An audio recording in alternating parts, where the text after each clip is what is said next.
চট্টগ্রাম বিভাগে গ্যাসজনিত দুর্ঘটনা উদ্বেগজনক হারে বাড়ছে। ত্রুটিপূর্ণ সরবরাহ লাইন, অব্যবস্থাপনা আর সিলিন্ডার গ্যাসের কারসাজির কারণে বিস্ফোরণ ও আগুনের ঘটনায় ঝুঁকির মধ্যে পড়ছে বাসিন্দারা। পরিসংখ্যান বলছে গেল ৫ বছরে চট্টগ্রাম বিভাগে ৮২৭টি আগুনের ঘটনা ঘটেছে। এসব ঘটনায় ১২ জন নিহত এবং অন্তত ৭০ জন আহত হয়েছেন। এ অবস্থায় দুর্ঘটনা প্রতিরোধে আগাম সতর্কতামূলক সেন্সর বসানোর পরামর্শ বিশেষজ্ঞদের। সাইফুল ইসলাম শিল্পীর প্রতিবেদনে বিস্তারিত। সবশেষ গত ২৩শে ফেব্রুয়ারি চট্টগ্রামের হালি শহরে গ্যাস লাইনের লিকেজ থেকে বিস্ফোরণে লণ্ডভণ্ড হয়ে যায় একটি পরিবার। এ ঘটনায় এখন পর্যন্ত মৃতের সংখ্যা দাঁড়িয়েছে ৬ জনে। গুরুতর দগ্ধ অবস্থায় চিকিৎসাধীন আরও ৩ জন। এর একদিন পর ২৫শে ফেব্রুয়ারি রাতে কক্সবাজারে গ্যাস স্টেশনে আগুনে ৯ জন দগ্ধ সহ ১৫ জন আহত হয়। গ্যাসের চুলা বন্ধ না করে সেক্ষেত্রে পুরো ঘরের মধ্যে যদি গ্যাস জমাট বেঁধে যায়, ইলেকট্রিক লাইনও বা স্পার্ক হয়, যে কোনো কারণে যখন এই স্পার্ক হয় সেক্ষেত্রেও এই ধরনের দুর্ঘটনা ঘটার সম্ভাবনা। বিশেষজ্ঞরা বলছেন ত্রুটিপূর্ণ সরবরাহ লাইন এবং সিলিন্ডার গ্যাসে ডিলার পর্যায়ে কারসাজির কারণে ঘটছে দুর্ঘটনা। আমাদের হ্যাজার্ডাস যে ইউটিলিটিগুলি এগুলি সবসময় একটা মনিটরিংয়ে রাখতে হয়। আমাদের দেশে বিদ্যুৎ, গ্যাস এই দুটো হচ্ছে সবচেয়ে বেশি হ্যাজার্ডাস, দুর্ঘটনা প্রবণ। এখানে আমাদের মনিটরিং খুবই দুর্বল। সেন্সর যদি আমরা লাগিয়ে রাখি, যদি একটা লাইনে অথবা ইনস্টলেশনে কোথায় ক্ষতি হবে সেটা যদি সেন্সর আগে আমাকে জানিয়ে দেয়, তখন সেখানে টেকনিশিয়ান কি সেটা সঠিকভাবে নির্ধারণ করে এবং সেটা সমাধান করবে। এদিকে আগুনের ঘটনায় চিকিৎসা দিতে গিয়ে সবচেয়ে বেশি বেকায়দায় পড়েছে চট্টগ্রাম মেডিকেলের বার্ন ইউনিট। কোনো রোগীর শ্বাসনালী ক্ষতিগ্রস্ত হলে চিকিৎসা দেওয়া যায় না। এখন বার্ন ইউনিটে হচ্ছে ম্যাক্সিমাম হচ্ছে কি আপনার ড্রেসিং করতে হয়, তারপর হচ্ছে এদের কাছ থেকে অন্য রোগীর ইনফেকশন হওয়ার সম্ভাবনা থাকে, অন্য রোগী থেকে এদের ইনফেকশন হওয়ার সম্ভাবনা থাকে, তখন সেপ্টিসেমি ডেভেলপ হওয়ার একটা চান্স থেকে যায়।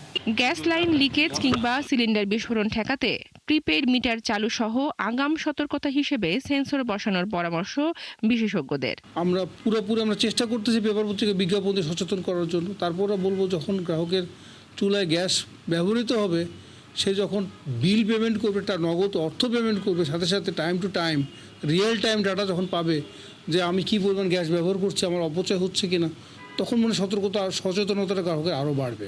নথি অনুযায়ী চট্টগ্রামের জনবসতিপূর্ণ এলাকা কালুরঘাট, দেওয়ানবাজার, আগ্রাবাদ, চন্দনপুরা ইপিজেড, সীতাকুণ্ডুর কুমিরা, কক্সবাজার সদর এবং উখিয়া এলাকায় গ্যাস সিলিন্ডার থেকে আগুনের ঘটনা বেশি। বনশ্রী হালদার, ৭১। চট্টগ্রামের ত্রুটিপূর্ণ লাইন ও সিলিন্ডার গ্যাসের দুর্ঘটনা নিয়ে আরও কথা বলতে আমাদের সঙ্গে যুক্ত হচ্ছেন সহকর্মী সাইফুল ইসলাম শিল্পী। গ্যাস লাইনে কেন এই অব্যবস্থাপনা, কি বলছেন এলাকাবাসী? এ বিষয়ে প্রশাসনের নজরদারি কেমন দেখছেন? ধন্যবাদ মুন্নি। আমরা আছি এখন চট্টগ্রাম মহানগরীর কাজের ডেরিতে। আপনি জানেন যে সম্প্রতি সময়ে গ্যাস দুর্ঘটনা এবং গ্যাস সিলিন্ডার বিস্ফোরণ এবং লাইন ত্রুটির কারণে অনেক দুর্ঘটনা, বেশ কয়েকটি ঘটনা ঘটেছে সারা দেশে, বিশেষ করে চট্টগ্রামে কয়েকটি বিভাগে কয়েকটি ঘটনা ঘটেছে। এর মধ্যে হালিশহর একটি বড় ধরনের ঘটনা ঘটেছে মহানগরীর। এখানে প্রায় ৫ জন মতো মৃত্যু হয়েছে হাসপাতালে। আপনি জানেন যে বিস্ফোরণের ঘটনাগুলো যে যখন ঘটে, আগুন ধরে যায়, তখন প্রায় শরীর, যে যারা থাকে বাসিন্দারা, তাদের শরীর ঝলসে যায়। পরবর্তীতে তারা হাসপাতালে আগুনের পোড়া যে মানুষগুলো পরে হাসপাতালে আস্তে আস্তে তাদের মৃত্যু হয়। আপনি জানেন যে সর্বশেষ আপনার হালিশহরে যে ঘটনাটা ঘটেছে, এটা ছিল একটি গ্যাসের লাইন লিকেজের কারণে। এবং বিশেষজ্ঞরা বলছে যে ত্রুটিপূর্ণ লাইন এবং সিলিন্ডারের মেয়াদ উত্তীর্ণ সিলিন্ডারের কারণে বিশেষ করে এইসব ঘটনা ঘটে থাকে। এবং এর মধ্যে আপনার আমরা গ্যাস করতে বাখারাবাদ গ্যাস কর্তৃপক্ষ এবং কর্ণফুলী গ্যাস ডিস্ট্রিবিউশন কর্তৃপক্ষের সাথে কথা বলেছি। তারা বলছে যে সম্প্রতি সময়ে যে মিটার চালু হয়েছে, মিটার চালু আরো পুরোদমে চালু হলে মানুষের মধ্যে যে সতর্কতা সৃষ্টি হলে মানুষের মধ্যে সচেতনতা শুরু হলে তাহলে হয়তো মানুষ এই দুর্ঘটনা আরো কমে যাবে। আপনি জানেন যে গত এক পরিসংখ্যানে তাদের দেখা গেছে যে গত 5 বছরে 827টি অগ্নি দুর্ঘটনা ঘটেছে গ্যাস জনিত কারণে। এইসব কারণে প্রায় এই পর্যন্ত 13 জনের মতো মৃত্যু হয়েছে এবং 70 জনের মতো আপনার আহত হয়েছে। এই পরিসংখ্যানটা আমাদেরকে জানিয়েছে ফায়ার সার্ভিস। আর এখানে মূল সমস্যা হচ্ছে যে আহত রোগীদের চিকিৎসার ক্ষেত্রে ব্যাক পেতে হচ্ছে হাসপাতালগুলোতে।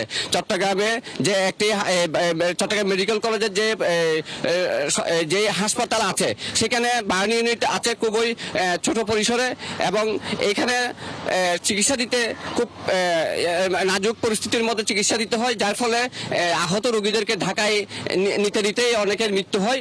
এমন সম্প্রতি সময়ে চট্টগ্রামে একটি বার্ন ইউনিট আলাদা ইউনিট তৈরি হচ্ছে এবং চিকিৎসকরা বলছেন যে এই ইউনিট পরিপূর্ণভাবে চালু হলে হয়তো তাদেরকে আরো চিকিৎসা দেওয়া সহজ হবে। তবে আমি একটু স্মরণ করতে পারি যে চট্টগ্রামের সীতাকুণ্ডে 8 বছর আগে একটি বড় ধরনের দুর্ঘটনা হয়েছে যেখানে প্রায় 50 জনের মতো মানুষের মৃত্যু হয়েছে। সেটা হচ্ছে একটি বেসরকারি কন্টেনার ডিপোতে বিএম কন্টেনার। সেখানে যদিও বা এটা রাসায়নিক কারণে বিস্ফোরণ হয়েছিল, ওখানে একটা দুর্ঘটনায় প্রায় 500 জনের মতো আহত হয়েছিল, 50 জনের মতো নিহত হয়েছিল। এই দুর্ঘটনার পর থেকে প্রশাসন নড়েচড়ে বসেছে এবং এখন যে আমরা গ্যাস ডিস্ট্রিবিউশন কর্তৃপক্ষ যেটা বলছে যে যদি মানুষের মধ্যে সচেতনতা বাড়ানো যায় তাহলে হয়তো এই দুর্ঘটনাটা অনেকটা কমে আসবে।